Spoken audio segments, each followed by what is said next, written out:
गरीब कूड़े वाली सुनीता अपने दो बच्चों नेहा और बंटी के साथ कूड़े के ढेर के बीचों बीच एक टूटे फूटे पाइपलाइन में रहकर गरीबी का जीवन काट रही थी। कड़ाके की ठंड में सुबह तड़के जागकर सुनीता कॉलोनी में से जाकर सबके घरों से कूड़ा लेती और उसे कचरे के ढेर में डाल देती।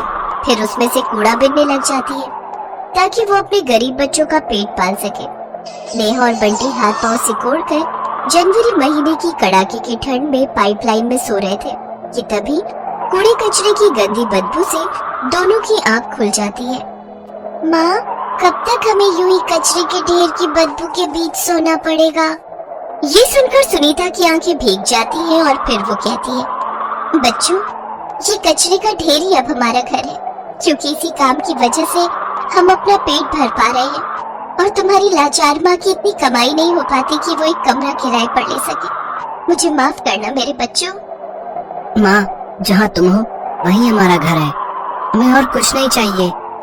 ये सुनकर सुनीता अपने बच्चों को सीने से लगा लेती है। फिर तीनों मिलकर और उसमें से कबाड़ इकट्ठा करके कबाड़ की दुकान में बेच आते हैं, जिससे उन्हें थोड़े पैसे मिल जाते हैं।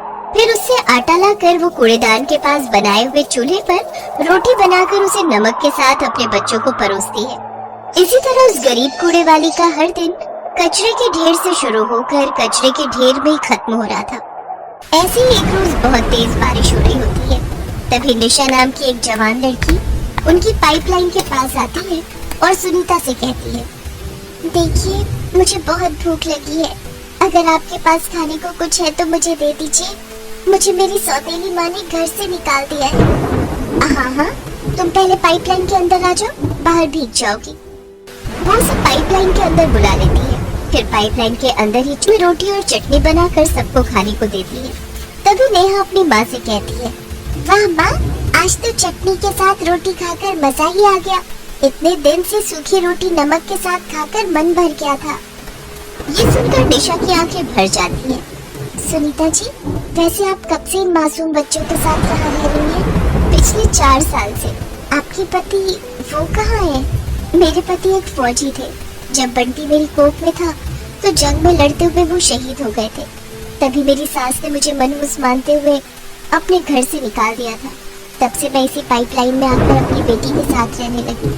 फिर यही कूड़े के ढेर के बीच मैंने बंटी को जन्म दिया और यहीं पर कूड़ा बिनकर अपने बच्चों को पालने लगी। अब मुझ गरीब माँ के लिए ये कचरा ही मेरा आशियाना है।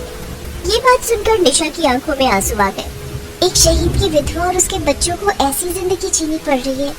फिर देर रात हो जाती है और वो चारों उस पाइपलाइन में सो जाते। अगली सुबह सुनीता की जब आँख खुलती है तो वो लड़की वहाँ नहीं होती और उस जगह पर एक चिट्ठी और कुछ पैसे रखे हुए होते हैं। सुनीता चिट्ठी पढ़ती है। सुनीता जी, मैं एक रिपोर्टर हूँ। मैं एक दिन कूड़े वाली के साथ रहकर उनकी जिंदगी जीना चाहती थी ताकि मैं सही मायने में उनके बारे में पता कर सकूं।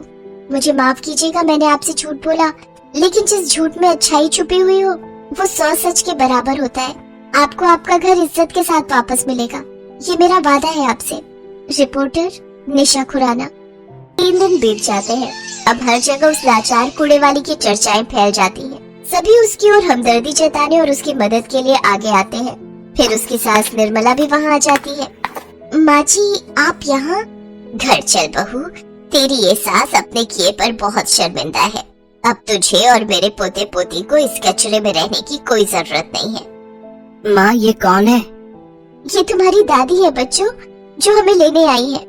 इस तरह आखिरकार सुनीता और उसके बच्चों की कूड़ेदान में बीतने वाली जिंदगी खत्म हो जाती है और वो अपनी सास के साथ अपने घर लौट आती है। मगर इस बदलाव का कारण निशा थी, जो आई तो थी एक दिन के लिए गरीब की जिंदगी जीने, लेकिन उसके इस कदम ने तो सुनीता और उसके बच्चों की दुनिया ही बदल दी। सुनीता दिल ही दिल निशा को खूब दुआएं देती है। अब सुनीता अपने बच्चों के साथ खुशी खुशी अपने घर में जिंदगी जीने लगी।